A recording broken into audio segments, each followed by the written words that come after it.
하나님 아버지, 어제는 참 눈이 많이 내렸습니다. 여러 아름다운 광경들 가운데 나뭇가지에 소복이 쌓인 눈꽃을 보면서 생각해 보는 새벽입니다. 성경에서는 믿는 사람들을 나무에 비유하는 경우도 많이 있었는데 그 나무 위에 소복이 쌓인 그것이 나무의 열매 같았습니다. 우리들이 주 앞에 나아갈 때 어떤 열매로 주님을 기쁘게 할 것인지, 또 다른 구원받을 사람들이 우리를 보면서 과연 주님이 원하시는 열매에 맺혀 있는데 그 열매를 통하여서 저들도 우리와 같이 열매를 맺게 될 수 있을 것인지, 야고보서의 말씀을 통하여서 우리의 행함이 어찌 나와야 열매로 나타날지 마지막 점검해보는 복된 시간 될 수 있도록 오늘도 크신 은혜 허락하여 주옵소서. 예수 그리스도의 이름으로 기도하옵나이다. 아멘. 야고보서 마지막 시간입니다. 5장 19절에서 20절입니다.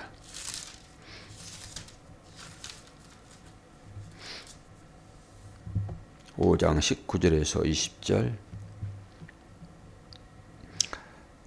내 형제들아, 너희 중에 미혹되어 진리를 떠난 자를 누가 돌아서게 하면 너희가 알 것은 죄인을 미혹된 길에서 돌아서게 하는 자가 그의 영혼을 사망에서 구원할 것이며 허다한 죄를 덮을 것임이라.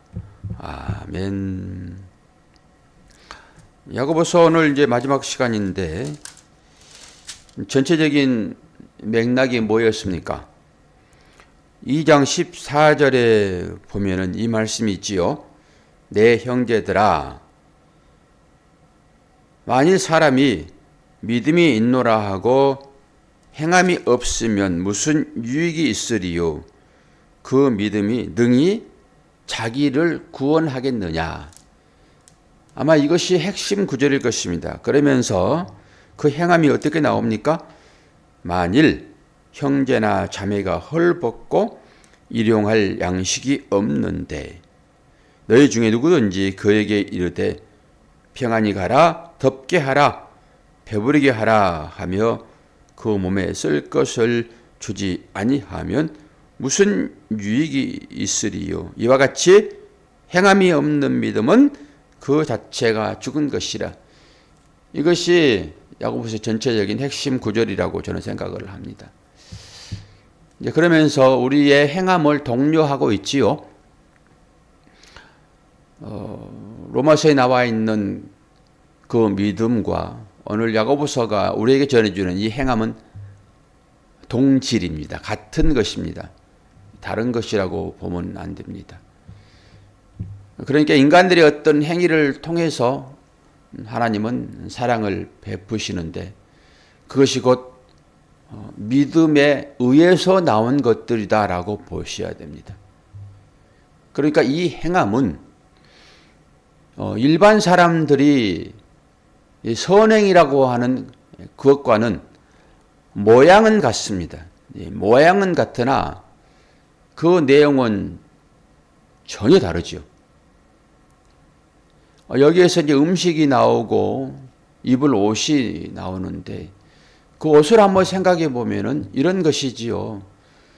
그냥 시장에서 형제가 추우니까 옷을 갖다 주지 않고서 어떻게 그것을 사랑이라고 말할 수 있느냐 그러면서 사랑하면은 옷을 갖다 줘야지 라고 시장에서 옷 사다가 갖다 주는 것과 그리고 내가 입고 있었던 따뜻하게 데펴진 이 옷과는 본질적으로 차이가 있습니다. 그런 것을 얘기하지요. 있는 것 나눠주는 것이 아니라 실제적으로 그가 물론 옷 입으면은 차가운 바람은 피할 수는 있겠지요. 그러나 바로 온기를 느껴야 되지 않겠습니까? 그럴 때 내가 입었던 옷, 이것을 벗어서 그에게 입혀줄 때 그가 온기를 느끼겠죠. 이 온기는 그냥 시장에서 사다가 준 옷의 그 느낌과는 전혀 다른 느낌이 아니겠습니까? 이 온기는 나를 느끼는 것입니다. 그러면 이 옷은 어떤 옷일까요? 당연히 주님께서 자신의 옷을 벗어서 우리에게 나눠준 이 옷이겠지요. 세마포 아니겠습니까? 그러니까 이 보이는 걸 가지고 보이지 않는 것을 추적하여 믿음으로 취할 때 거기에 은혜가 있지요. 어떨 때 은혜를 경험합니까? 하나님께서, 예수님께서 우리에게 어떤 것을 행하셨다라고 하는 그 인식이 들어올 때 은혜잖아요. 그럴 때 눈물이 나지 않습니까? 이것을 은혜라고 얘기를 하지요. 우리의 행위가 그들에게 은혜가 돼야 돼요. 그럼 옷은 그런 의미가 있다 합시다. 그러면은 먹을 것은 또 어떤 거예요? 일용할 양식이 없는데 라고 하잖아요, 지금. 그러면은 일용할 양식이 어떤 것인지 우리가 잘 알잖아요. 그렇게까지 이 말씀을 보셔야지 이 상황을 통해서 하나님을 만나죠. 그리스도를 보죠. 그런 의미로 보이는 걸 통해 가지고 보이지 않는 것을 보라고 우리에게 떡을 주었고 빵을 주었다. 그리고 예수님을 보라고 우리에게 성전을 주었다. 하나님의 인도하심을 깨달아 알라고 여러 가지 상황들을 우리에게 주셨다. 라고 하는 것까지 여러분 들어가셔야 됩니다. 단순하게 그냥 추우니까 옷 하나 갖다 주는 것, 당장 배고프니까 음식 하나 갖다 주는 것, 이것으로 우리 할 일을 다 했다 라고 하지 말아라 라고 하는 교훈을 이 말씀을 통해서 우리가 깨닫지 않으면은 일반적인 그냥 행함으로 남아버립니다. 우리가 행하는 행함은 다른 종교인들, 종교를 갖지 않았다 할지라도 사람들의 마음 가운데는 기본적인 양심들이 있잖아요. 그것으로 행하는 것과 오늘 이 진리의 말씀을 깨닫고 이 말씀을 가지고 행하는 것은 하나님께서만 판단하실 일이라서 우리가 쉽게 결정할 일들은 아니겠죠. 그런 의미로 믿는 자들아, 사랑이신 주님을 마음에 품고 있는 자들아, 그 주께서 원하시는 그 일들을 너희들이 손발이 되어 해주는 것, 이것이 곧 행함이 없는 믿음은 죽은 것이라 그러면서 행함을 독려하고 있는 것입니다. 그러니까 이 사실을 야고보서 5장을 통해 가지고 깨달았다 하게 되면은 말씀 잘 들은 것이고요. 그 말씀이 저와 여러분을 살리는 생기가 되는 것입니다. 살았다라고 하는 것은 무엇일까요? 그냥 숨만 쉬고 있으면 그게 산 것입니까? 생물학적으로는 그렇게 말할 수 있을 것입니다. 그러나 진짜 사는 것은 주님의 사랑을 가지고 움직일 때, 그때 그를 살았다라고 얘기를 할 수 있겠죠. 이제 우리가 어제 병자들에 대한 기도도 했고, 우리가 이제 교회 장로들을 불러다가 어떤 식으로 병자를 치유할 것인가라고 하는 문제에 접근했잖아요. 그때 우리는 어떻게 했습니까? 이제 기름 부음이 거기에 나타났다. 예전에는 그 상처에 감람류를 부음으로 인해 가지고 상처를 치유하는 기초적인 그 의학 행위가 거기에 나타났다 말씀을 드렸습니다. 이것이 사람을 고치는, 병든 것을 치유하는 그런 일이죠. 그럼 지금 이 시대에도 그런 일이 있잖아요. 의사의 손길을 통해서 과학적인 전문 지식, 이 약이라는 것도 그렇지요. 전부 다 화학적인 어떤 반응을 통해 가지고 약이 만들어지지만은 거의 자연물에서 추출합니다. 그러면 이것도 또한 기름처럼 치료되는 것이죠. 그런 의미로. 그런데 우리는 이제 이런 일상적인 이 일들을 통해 가지고 병이 나았는데, 이 병이라고 하는 것은 육체에 관계되는 거잖아요. 육체에 관계되는 것. 그런데 우리 인간은 육체만을 입고 사는 게 아니죠. 우리 안에 우리의 영혼이 있잖아요. 그래서 구원이라고 하는 것은 전인적인 구원인 것이지 육체의 병든만을 치료하는 것으로 구원받았다라고 하지 않지요.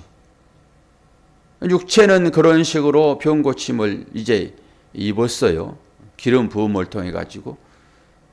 그럼 이것이 담고 있는 참뜻이 무엇인가라고 하는 전체적인 구약의 성경 말씀은 누구를 예표한다고 말씀을 드렸습니까? 예수 그리스도를 상징적으로 보여준다라고 말씀을 드렸잖아요. 그러면 신약에 나와 있는 이 말씀도 우리가 다시 한번 육신적인 어떤 고침을 입어서 감사한데 이것을 끝나는 것이 아니라 이제 조금 묵상을 해볼 필요가 있다, 이런 얘기죠. 그렇다 하게 되면은 내 영혼이 이제 춤을 춰야 되는데, 내 영혼이 생기로 살아나야 되는데, 이 말씀이 곧 생기라고 말씀을 드렸잖아요. 그러면 주어지는 이 환경을 통하여서 성경이 말하고 있는 그 메시지가 뭔가라고 할 때 기름 하나를 생각해 보자고요. 우선 생각해 보았으니까. 그러면 이 기름은 어떤 것입니까? 예수 그리스도가 기름 부음 받은 자 아닙니까? 그리고 예수는 그리스도라고 하는 이 의미가 다 파악이 됐고, 그러면은 그 기름이 어떻게 나한테 스며들 때 내가 거기에서 주님을 만날 것인가 라고 하는 거잖아요. 뭡니까? 우리의 영적인 치료는 이 주님이 기름이 되어셔서 우리에게 찾아올 때 진짜로 우리의 영혼에 시험받은 바 된다라고 하는 의미가 이 가운데서 분명하게 들어있고, 그렇게 볼 때 단순한 말씀이 아니라 이 말씀이 나의 육체를 살리는 말씀과 함께 나의 영을 살리는 말씀이 되어 전인적인 치료가 일어나는 것입니다. 어제 기름 부음의 그 사건이 그렇게 또 인식되어져야지만이 성경을 바르게 보는 것입니다. 이것을 더 확장시키면은 우리의 삶으로 당장 연결이 되어지죠. 우리의 삶의 여러 가지 정황들이 다 이런 식이라니까요. 어떤 것 하나 그냥 주어지는 것 한 개도 없습니다. 우리가 다 잊어버려서 하나님의 은혜를 경험하지 못하지만은 실제적으로 이 사건 하나하나를 곱씹어서 한번 생각해 보시면은 오늘 되어진 일도 그렇고 지나간 그 일 하나하나가 나와 어떤 믿음의 상관관계가 있었는지를 한번 점검해 보시면은 그런 모든 것들이 하나하나 점이 되어서 우리의 신앙생활에 길이 생기는 것입니다. 지나가온 그 길도 길인 것이고, 그 길이 연장될 때 우리가 앞으로 나아가야 할 그 길이 되는 것이죠. 내가 길을 어떻게 닦았느냐에 따라서 그 길이 앞장서는 것입니다. 그 길 밟고 가는 거예요. 내가 가시밭길만 만드는 그런 길로서의 삶을 살았다 하게 되면은 당연히 그 연장선상에서 우리 앞길은 가시밭길이 될 것입니다. 어떤 것이 가시밭길일까요? 하나님께서 아담이 범죄했을 때 아담에게 그 내리는 벌, 그거 아닙니까? 너희가 땅을 갈아도 정상적인 땅에 소출이 없을 것이다. 엉겅퀴와 가시가 있을 것이다. 그랬잖아요. 어떤 시기 삶이 우리에게 가시밭길이 될까요? 내 배만을 위하여 살아가는 육신의 정욕, 안목의 정욕, 이생의 자랑의 삶을 살 때 결국 그것이 우리 앞길에 가시밭길이 될 것입니다. 이 눈이 열려지지 않으면 그것이 아주 비단길처럼 느껴질 수도 있습니다. 그러지 않아요. 그 걷어내면은 바로 가시밭길 될 것입니다. 오늘 이제 마지막 말씀이 어떤 말씀일까요? 내 형제들아, 너희 중에 미혹되어 진리를 떠난 자를 누가 돌아서게 하면은 그 자가 다시 구원의 길, 생명의 길, 진리의 길로 돌아올 것이다. 이런 얘기죠. 어떤 얘기입니까? 미혹된 자. 복음을 듣고 그 복음 안에 진리를 인식하고 삶을 살았는데 이 육신의 정욕, 안목의 정욕, 이생의 자랑적인 것이 그들을 미혹하잖아요. 그러면 그들은 또 실족하게 됩니다. 아니, 그들뿐만 아니라 우리도 가끔 실족하잖아요. 실족하면 큰일 나잖아요. 낭떠러진 것이고 거기는 불과 유황이 있는 그런 불길일 텐데 그것이 떨어지면 되겠습니까? 어떻게 해야지만이 그들을 돌아오게 할까요? 복음 전해야 됩니다. 이게 구제인 것이고요. 이것이 참 양식을 나누어주는 행위가 아니겠습니까? 모으지 아니하면은 해치는 것이라. 선을 알고도 행하지 않는 것은 죄다라고 하는 이게 말씀인 것이죠. 선이 무엇이죠? 예수 그리스도의 복음 아니겠습니까? 이것이 창조의 사역인 것이죠. 토부요, 토부. 하나님께서 모든 것을 만드시고 보시기에 좋았더라 라고 하는 그 선 아니겠습니까? 그러니까 이것을 알고도 그 행위를 하지 않으면은 구제의 사역, 복음 전하는 이 사역을 하지 않으면은 그것이 죄라고 하는 것이 말씀이 우리에게 주어지는 경고 아니겠습니까? 어제 제가 밤에 깜짝 놀랐는데 갑자기 마이크에 어떤 사람이 마이크에 대놓고 외치는 소리가 예천국 배신자.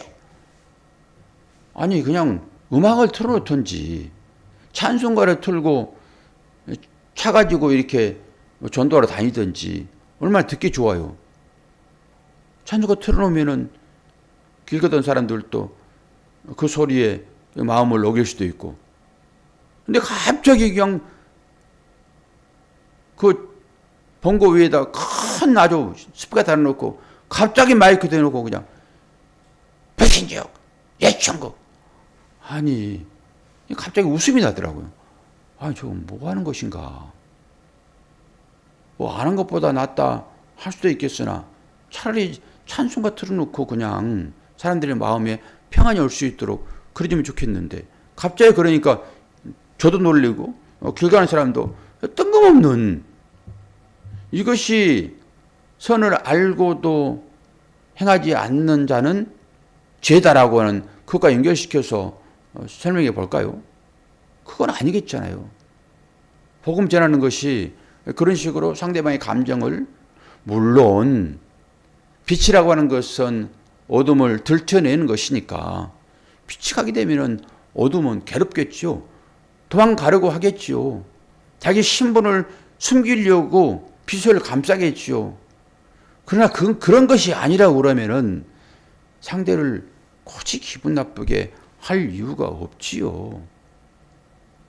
그래서 복음을 전한다라고 하는 것은 말로도 전하지만은 행동으로도 복음을 전할 때 그가 미혹 가운데서 어떤 미혹입니까? 시선을 하나님께 고정시켜서 살아가야 할 그 해바라기가 그 시선을 해를 향하지 아니하고 다른 곳에 마음을 뺏겨버린다 하게 되면 이것이 미혹이 아니겠습니까? 저나 여러분도 이 환난을 겪게 되면은 이게 이제 미혹받을 수 있는 어떤 그런 길이 될 수 있는데, 그래서 환난을 벗어나려고 하는 그 기도가 필요하고요. 이 미혹되면서 나도 빠질 수 있는데, 우리 형제들이 만약에 우리가 그걸 보게 된다고 그러면은 저와 여러분은 이 형제를 미혹에서 벗어나게 하려고 하는 그 일에 동참되어질 때 그는 구원을 다시 얻게 될 것이다 라고 하는 말씀인 것입니다. 야고보서 제 정리를 오늘 다 했습니다. 행함이 없는 믿음이 죽은 믿음이다 라고 하면서 그 행함을 입는 것과 먹는 것으로, 형제를 사랑하는 것으로 이렇게 야고보 선생은 우리에게 교훈하셨는데, 과연 믿음이 있는 우리들은 어떤 삶 가운데서 이 행함의 실천적인 모습을 보여줄 것인가 깊이 묵상해 보고, 실제 삶으로 다른 사람들도 하는 그 행함이 우리의 삶 가운데서 나올 때 주님은 분명하게 그것이 내가 원하는 너를 향한 나의 마음인 것이지, 그것이 믿음의 열매인 것이지 라고 하는 그 주님의 음성이 우리 귓 가운데 들려지는 복된 새벽이기를 원하고, 여러분들이 어떤 삶 가운데 놓여 있을지라도 그 가운데서 주님과 친밀하게 동행하는, 그래서 주께서 입혀준 그것이 여러분들에게 따뜻한 온기로 느껴지는 복된 새벽 되기를 원하고요. 마지막 2월도 그렇게 잘 보내시는 여러분 되기를 축원합니다. 그리고 환자들을 위해서 계속적인 기도도 부탁을 드리고요. 제 아내도 이제 무릎이 아파가지고 지금 주사를 맞고 있고, 또 며칠 있으면은 안과에 가가지고 이제 백내장 수술도 양쪽에 다 해야 된다고 합니다. 그런 걸 보면서 우리 모두가 다 같은 처지 아닙니까? 여기 새벽기도 나오신 여러분들도 건강하시기를 바라고요. 또 우술도 좋으니까 그렇게 그 우술에 기대어 나머지 주님 부르시는 그날까지 잘 견디면서 사십시다. 오늘 또 여러분의 삶을 응원하고 축복합니다. 기도하겠습니다. 아버지 하나님, 우리들의 형제의 삶을 뒤돌아보고 또 저들의 어려움을 함께 생각하며 짊어지는 형제로서의 삶이 우리 가운데 있기를 원합니다. 야고보서가 주어지는 이 말씀이 우리에게 깊이 인식되어지게 하시고, 이것이 형제의 사랑으로 나올 수 있도록 은혜 허락하여 주옵소서. 감사드리며 예수 그리스도의 이름으로 기도하옵나이다. 아멘.